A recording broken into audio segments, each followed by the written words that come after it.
आऊं आहियां कासिम जिसकानी ऐं अमीं ॾिसी रहिया आहियो virtual academy for nurses job preparation. Subject epidemiology, chapter number unit number 10, data management and presentation. Subject epidemiology post R N second semester, BSN generic 6 semester, public health medical science जे सभिनी field जे में subject मौजूदु आहे ऐं असां पढ़ंदा आहियूं preparation exam जी preparation, उन सां गॾु पब्लिक सर्विस कमीशन जी प्रिपरेशन साण एंट्रेंस MSN जी टेस्ट जी प्रिपरेशन लाइ। हीअ असांजा जेके लेक्चर हूंदा आहिनि सिंपल सवली पंहिंजी ज़ुबान सिंधीअ में सम्झण लाइ हूंदा आहिनि ऐं सम्झाइणनि सां गॾु हूंदा आहिनि। जेकॾहिं तव्हां असांजे चैनल ते नवां आहियो त सब्सक्राइब ज़रूरु कयो, शेयर कयो। असां पढ़ूं था data management and presentation. Data management पेशकश जो तारुफ़। डेटा मैनेजमेंट जो तारुफ़ जेकॾहिं असां ॾिसूं, सभ खां पहिरियां डेटा ऐं इन खां पहिरियां बि असां अञा डेटा मैनेजमेंट जो मतिलबु मालूम करियूं त डेटा खे तरतीब ॾियणु, महफ़ूज़ करणु, सफ़ाई करणु या खणी अचूं तजज़िए लाइ तयारु करणु। जॾहिं त डेटा प्रेज़ेंट जो मक़सदु आहे उन मालूमात खे सम्झण लाइक़ नमूने में ॾेखारणु, जीअं त टेबल, चार्ट, ग्राफ ज़रिए असां उनखे सम्झी सघूं। त डेटा छा आहे? डेटा आम ॿोलीअ में चऊं मालूमात। हाणे मालूमात उहा गॾु कजे, ऑब्ज़र्वेशन मुशाहिदो कजे, सवाल उन ते कजनि, उन्हनि जा जवाब उन ते रिकॉर्ड कजनि। हिकिड़ो हूंदो आहे डेटा, उहो डायरेक्टली कलेक्ट कबो आहे ऐं ॿियो जेको आहे एक्सट्रैक्ट कबो आहे उन्हनि रिज़ल्ट मां, उन्हनि जे अख़्ज़ कबो आहे उन्हनि डेटा जी वैलिडिटी, इंटरप्रिटेशन, अरेंजमेंट, ऑर्गेनाइज़ेशन ऐं समराइज़ेशन करण लाइ। हाणे पाण ॾिसूं त पर्पज़ छा आहिनि जंहिं लाइ असां डेटा गॾु कयूं था। उनखां पहिरियां एपिडेमोलॉजिकल जेको डेटा आहे, जेको वबाई मालूमात जेको आहे, ठीकु आहे, वबायात जी मालूमात जो जेको डेटा आहे उहो रिलेटेड छा सां हूंदो? बीमारियुनि सां। बीमारियूं किथे थियनि थियूं, केतिरो फैलिजनि थियूं, क्लिनिकल कैरेक्टरिस्टिक उन्हनि जूं जेके आहिनि, जॾहिं मरीज़ अस्पताल में हुजे थो त उन में ख़ासियतूं कहिड़ियूं हुजनि थियूं, डेटा उहो कीअं हुजे थो, उहे सभु शयूं ॾिसूं था त उन अमल खे चऊं था एपिडेमोलॉजिकल डेटा। हाणे purpose of data collection, purpose कहिड़ा आहिनि जो असां मालूमात गॾु कयूं था? डेटा गॾु करण जो मक़सदु जेको आहे तहक़ीक़ लाइ बुनियादु मुहैया करणु, मरीज़नि जी शरह, रुझान ऐं सबबनि खे सुञाणणु, पॉलिसियुनि जी तश्कील ऐं फ़ैसिला करणु त पॉलिसियूं ठाहिजनि कीअं। इन डेटा जे बुनियादनि ते पॉलिसी ठहंदी आहे। सिहत जे मसइलनि जी तरजीहनि जो तयन कीअं कजे, कहिड़ा मसइला आहिनि जिन खे तरजीह ॾिजे। इन सॼे अमल खे हिकिड़ो जेको डेटा कलेक्शन आहे इहो अक्स करे थो त इहो पर्पज़ आहे, इहो मक़सदु आहे डेटा गॾु करण। टाइप ऑफ डेटा, हिते मां ऐड कयां अञा हिकिड़ी ॻाल्हि त जेको ही सभु असांजो यूनिट आहे डेटा मैनेजमेंट वारो ऐं प्रेज़ेंटेशन, हाणे ही साॻियो ई यूनिट नंबर 2 जेको आहे आई थिंक बायो स्टेटिस्टिक्स में आहे। हाणे थोरो हुनजो बायोस्टेटिकली टच आहे हुनजे अंदरि, यूनिट जे अंदरि बायोस्टेटिक्स जे सब्जेक्ट में, ऐं हिन में एपिडेमोलॉजी जो टच आहे। त बाक़ी जेको हिन जूं जेतिरियूं बि शयूं आहिनि उन जूं सब्जेक्ट जूं बायोस्टेटिस्टिक्स जूं ऐं हिन जूं मिलंदड़ जुलंदड़ आहिनि। त जेकॾहिं तव्हांखे ही सुठे नमूने सम्झणो आहे त तव्हांखे ॿिन्ही सब्जेक्ट्स में कमु अची सघे थो। असांजो लेक्चर ऑलरेडी जेको आहे हिन ते डेटा हिन सॼे प्रोसेस ते यूट्यूब ते असांजे चैनल ते मौजूदु आहे। आख़िर में आउं हुनजी लिंक बि ॾेई छॾींदुसि।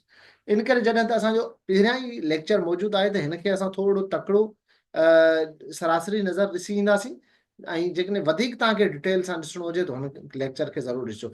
हिन में बि तव्हांखे काफ़ी शयूं असां क्लियर कराईंदासीं। हाणे टाइप्स ऑफ डेटा, डेटा जा क़िस्म।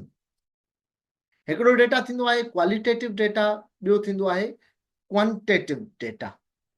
हाणे हिन में असां जेको आहे क्वालिटेटिव जेको आहे कैटेगरिकल डेटा हूंदो आहे ऐं क्वांटिटेटिव जेको आहे उहो न्यूमेरिकल डेटा हूंदो आहे। ठीकु आहे, त असां ॾिसूं था कंहिंखे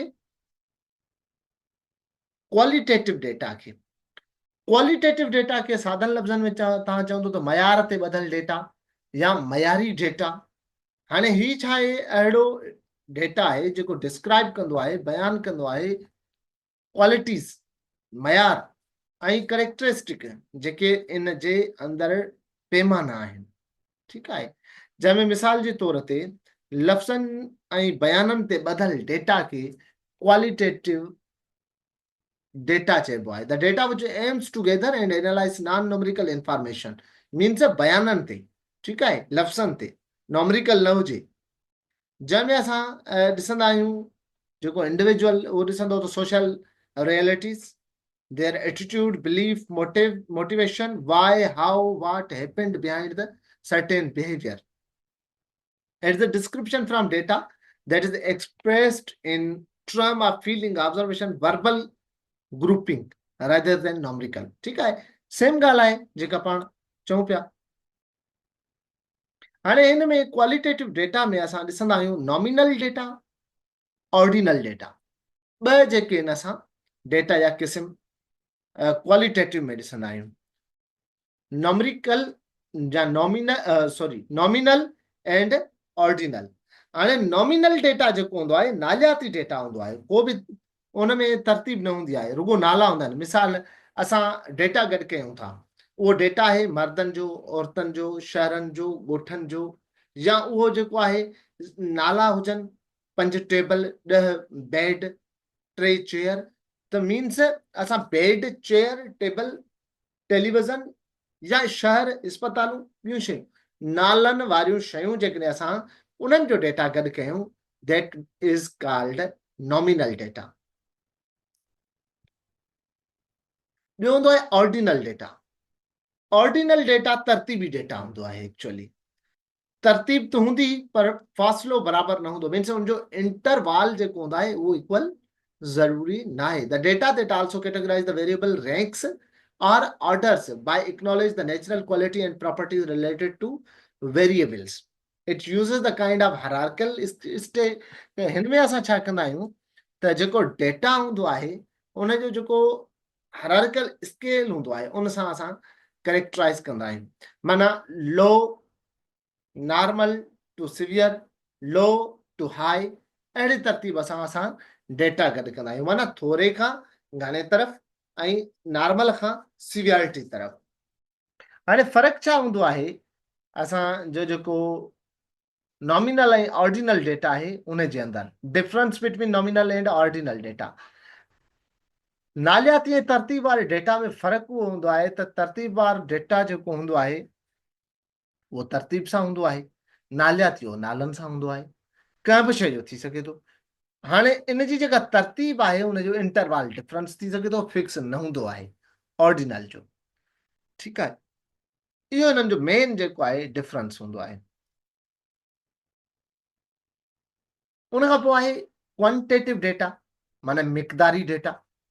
हाणे क्वांटिटेटिव डेटा जेको आहे उहो रिसर्च जे खोड़ सारे टाइप्स में फोकस कयो वेंदो आहे।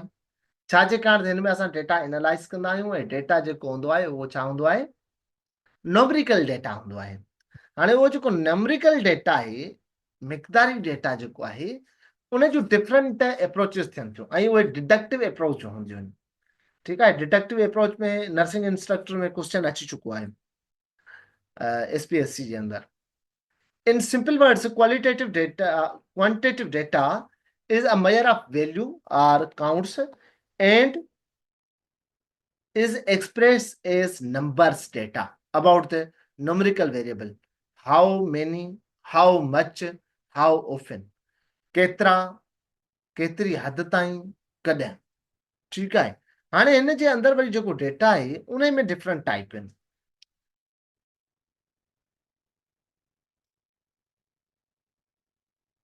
डिस्क्रीट डेटा जेको आहे या जेके डाइस्क्रीट डेटा चऊं उहो मुनफसिल डेटा, माना घणी गुण ॻंढिजण सां थींदो आहे। मिसाल, ॿारनि जो तादाद 3 ॾींहनि जे दौरान केतिरो रहियो, असां अटेंडेंस वठूं था।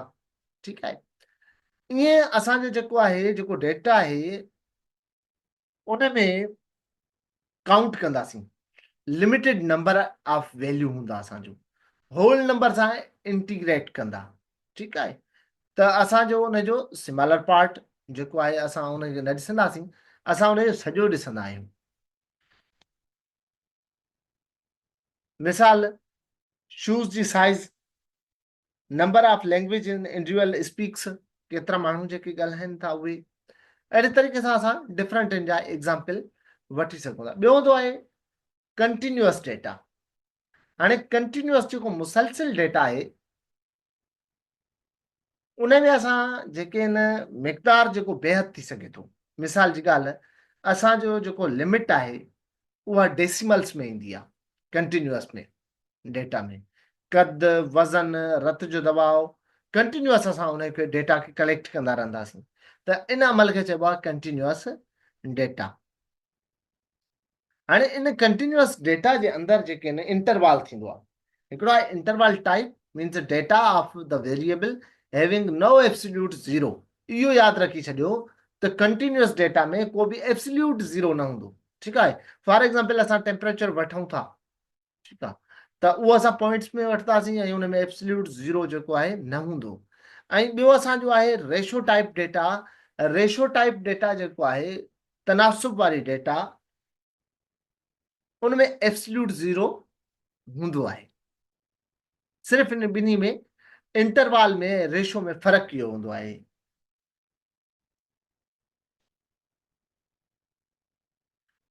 हाणे डिफरेंस छा हूंदो आहे क्वालिटेटिव ऐं क्वांटिटेटिव डेटा में? क्वालिटेटिव डेटा कैटेगरियल डेटा हूंदो आहे। Gender, religion, marital status, native language, social class, qualifications, type of instruction, method of treatment, type of teaching approaches, problem solving strategy, ये सभु जेको पार्ट आहिनि छाजो क्वालिटेटिव जो। पर क्वांटिटेटिव जॾहिं त न्यूमेरिकल डेटा आहे, जंहिंमें असां एज ॾिसूं था, हाइट ॾिसूं था, वेट ॾिसूं था, इनकम ॾिसूं था, साइज ॾिसूं था, ग्रुप साइज ॾिसूं था, एफिकेसी टेस्ट स्कोर ॾिसूं था, प्रेजेंटेशन लेक्चर अटेंडेंस ॾिसूं था, क्लिनिकल स्किल परफॉर्म्ड ॾिसूं था, ऐं उन में नंबर ऑफ एरर ॾिसूं था। त उहो असांजो छा हूंदो? क्वांटिटेटिव डेटा हूंदो।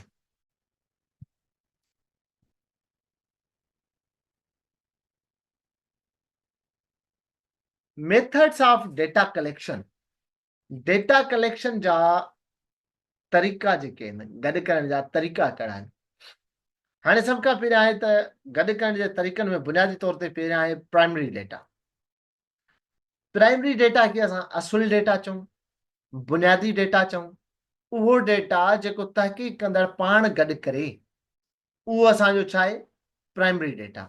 उनखे असांजा पंफलेट थी विया, असांजा फोटोग्राफ थी विया, असां जेको पाण मुशाहिदो कयूं था उहो थी वियो, उहे असांजा छा हूंदा? मिसाल, ऑब्ज़र्वेशन मेथड जेके आहिनि, थ्रू द ऑब्ज़र्विंग असां कंदा आहियूं, मुशाहिदे जे ज़रिए कंदा आहियूं, बग़ैर सवालनि जे कंदा आहियूं, माहौल या माण्हुनि जो मुशाहिदो करे असां उन मां कंदा आहियूं। उन सां गॾु असां इंटरव्यू मेथड यूज़ कंदा आहियूं।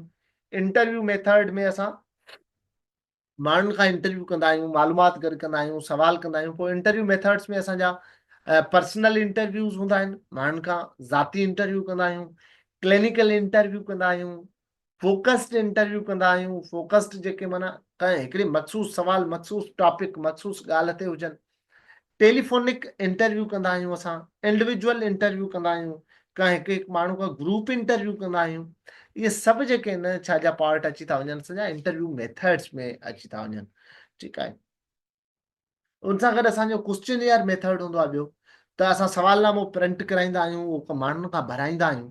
उन में डायरेक्ट क्वेश्चन हूंदा आहिनि, सिधा सिधा सां हूंदा आहिनि, के इनडायरेक्ट क्वेश्चन हूंदा आहिनि, अॻुलाए वारो जेको माण्हू खे असां इनडायरेक्टली पुछणु चाहींदा आहियूं।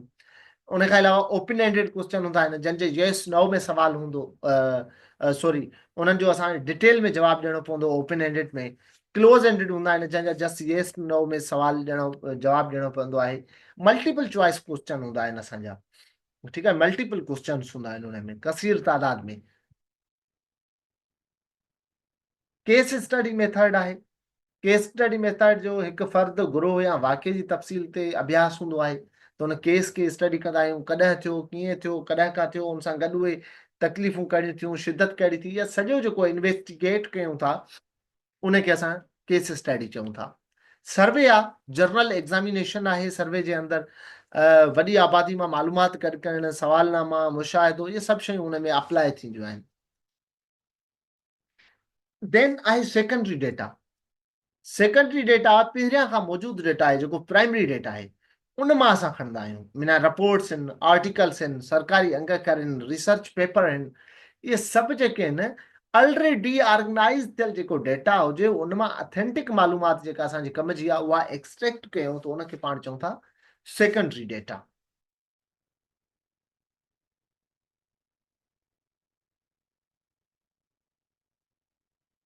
देन ही जस्ट हिकिड़ो डिफरेंस आहे डेटा कलेक्शन मेथड्स जो, प्राइमरी सेकेंडरी।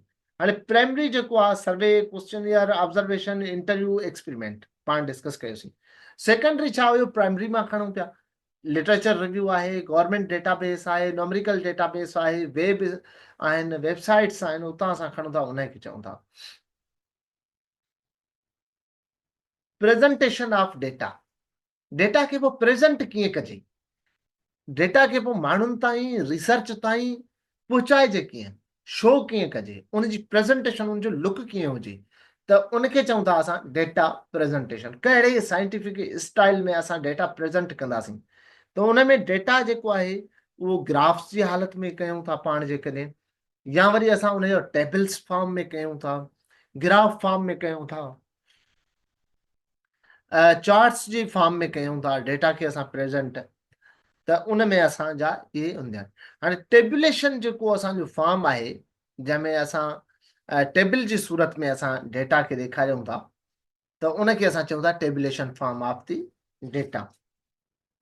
सिंपल टेबल हूंदी आहे, उहो हुन में असां ॾेखारींदा आहियूं, प्रेज़ेंट कंदा आहियूं डेटा खे। जीअं सिंपल टेबल आहे उन में असां फ्रीक्वेंसी डिस्ट्रीब्यूशन, उन में असां फ्रीक्वेंसी उनजी डेटा जी ॾिसंदा आहियूं। असां ही सॼो डिटेल में लेक्चर में करे चुका आहियूं, त हिन में डिटेल टाइम नथा ॾियूं, असां एमसीक्यूज़ ते डिस्कस वधीक कंदासीं। ग्राफ जी फॉर्म में हिस्टोग्राम, फ्रीक्वेंसी, पाइलोगॉन, ओविग, ओगिव, इहे सॼा असां जेका आहिनि उन में डिस्कस करे चुका आहियूं बायोस्टेटिक्स जे लेक्चर में। इन करे पाण हिननि खे स्किप कयूं था। त हिस्टोग्राम में जेके आहिनि कीअं असां डेटा प्रेज़ेंट कंदा आहियूं, उन्हनि में जेको आहे सो जेके टेब असांजा बार हूंदा आहिनि, उन्हनि बार्स में डिस्टेंस न हूंदो आहे, उहे बार्स जा जेके कॉलम हूंदा आहिनि पाण में गॾियल हूंदा आहिनि, त उनखे हिस्टोग्राम चवंदा आहियूं। फ्रीक्वेंसी पॉलीगॉन जेको आहे, पॉलीगॉन लाइन ग्राफ में असां डेटा खे प्रेज़ेंट कंदा आहियूं, ऐं मिड पॉइंट जेका हूंदी आहे उनखे नोटिफाई कंदा आहियूं, जीअं हीअ असांजो ॾिनल आहिनि। ओगिव एक्सप्रेस यूज़िंग सिंगल लाइन असां उन में यूज़ कंदा आहियूं, जेको असांजो ग्राफिक पेपर हूंदो उनजे मथां जेकॾहिं असां का लाइन में असां डेटा प्रेज़ेंट कयूं था त उनखे असां चवंदा आहियूं ओगिव। ठीकु आहे, त इनखे कम्यूलेटिव फ्रीक्वेंसी बि चयो वेंदो आहे। हिन ते बि असां हुन ते डिस्कस करे चुका आहियूं। Chart and diagram, pie chart थींदो आहे, सिंपल बार चार्ट थींदो आहे, मल्टीपल बार चार्ट थींदो आहे। तव्हां हिन जे अंदरि जेको आहे पाई चार्ट ॾिसी सघो था, त हुन में असां डेटा खे कीअं प्रेज़ेंट कयूं था। सिंपल जेके आहिनि बार, उहे हाणे असांजो जेको हिस्टोग्राम में हिन में सिंपल बार में फ़र्क़ु इहो हूंदो आहे त सिंपल बार सेपरेट सेपरेट हूंदियूं आहिनि, हिस्टोग्राम में सभु बार जेके आहिनि उहे मिलियल हूंदियूं आहिनि। मल्टीपल बार थी सघनि थियूं असांजे डेटा में, मल्टीपल बार में जेके आहिनि डेटा जेको प्रेज़ेंट असां कंदासीं उहो बार जेके आहिनि मल्टीपल हूंदियूं। साॻी फॉर एग्ज़ाम्पल असां कंहिं बि मुल्क जी आबादी ऐं लैंड ॾेखारियूं था, या number of student each group असां ॾेखारियूं था, बॉयज़ ऐं गर्ल्स खे ॿिन्ही खे 2 सेक्टर, त मल्टीपल असां हुन में 4 ॾेई सघूं था। ठीकु आहे, देन असांजो जेको आहे हर लेक्चर वांगुरु बेस्ट चॉइस या एमसीक्यूज़ वारो पोर्शन हूंदो आहे।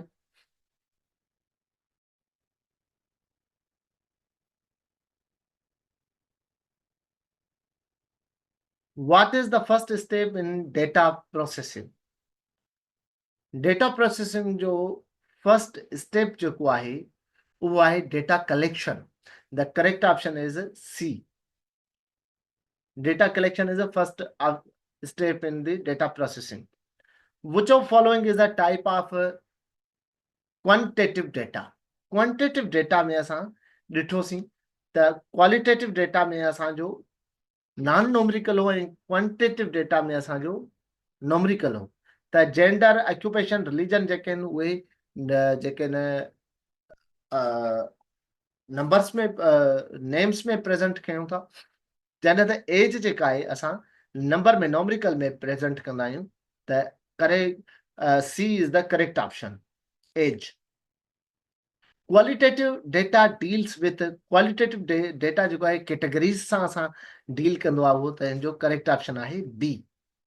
विच is not a method of data collection, हेठनि मां कहिड़ो डेटा कलेक्शन जो मेथड न आहे। क्वेश्चनर भी आहे, इंटरव्यू ऑब्जर्वेशन भी आहे, पर coding is not a method of data collection.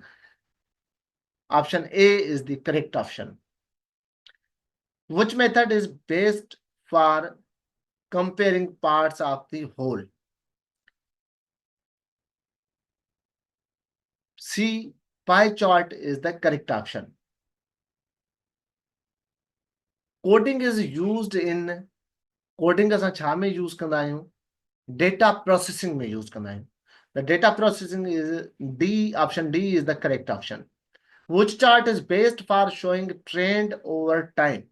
Trend over time असां छा में शो कंदा आहियूं? लाइन ग्राफ में असां शो कंदा आहियूं। The option C is the correct option. Histogram is used for histogram असां छा लाइ यूज कंदा आहियूं? कंटिन्यूअस क्वांटिटेटिव डेटा लाइ।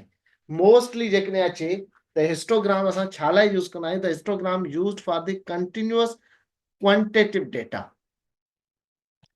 Option B is the correct option. Tabulation means का भी जेको डेटा हुजे वो टेबल फॉर्म में असां ठाहियूं। Option C is the correct option. Which of following is not a graphical method, हेठनि मां कहिड़ो ग्राफिकल मेथड न आहे? The text graph is not a graphical method. Line graph हुजे, पाई चार्ट हुजे, बार चार्ट हुजे, सभु जेके आहिनि असांजा ग्राफिकल मेथड्स आहिनि, पर जेको असांजो टेक्स्ट आहे ग्राफ उहो असांजो ग्राफिकल मेथड न आहे।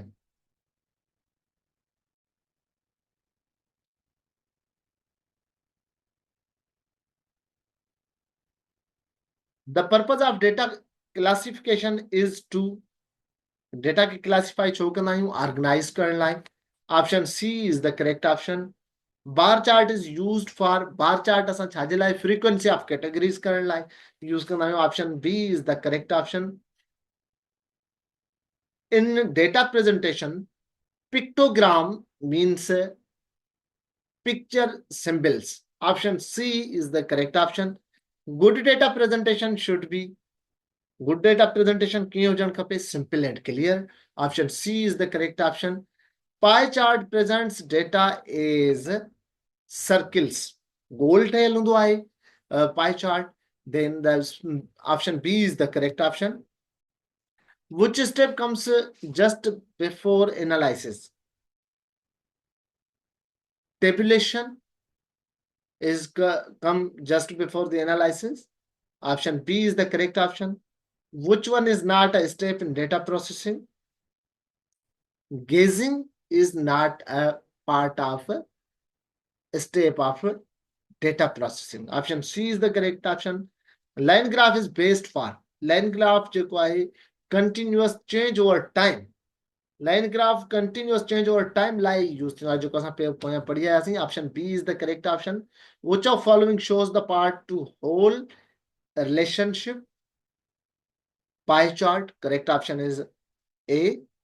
Data interpretation involves data interpretation छा सां हूंदो आहे? Explaining results. Interpretation ही data जी involves हूंदी आहे explanation of results सां। Option C is the correct option. हिते असांजो अॼु जो जेको लास्ट लेक्चर हुयो एपिडेमोलॉजी ते उहो ख़तमु थियो। होपफुली तव्हांखे असांजा सभई लेक्चर पसंदि आया हूंदा ऐं तव्हां उन मां नॉलेज वरिती हूंदी। जेकॾहिं इन हवाले सां तव्हांखे का बि सजेशन हुजे त असांजे कमेंट बॉक्स में ज़रूरु ॾींदा कयो। असांजे चैनल खे सब्सक्राइब कयो, लाइक कयो ऐं शेयर कयो, छाकाणि त असांजा ॿियनि सब्जेक्ट्स जा वीडियोस बि अची वेंदा। इनशाला असां मेंटल हेल्थ ऐं बायोस्टेटिक ते नेक्स्ट सेशन पंहिंजो उनजे लेक्चर सीरीज स्टार्ट कंदासीं। तव्हांजे लाइ उहे इलाही कारगर हूंदा। जेसिताईं ॾींदा इजाज़त, अल्लाह हाफ़िज़।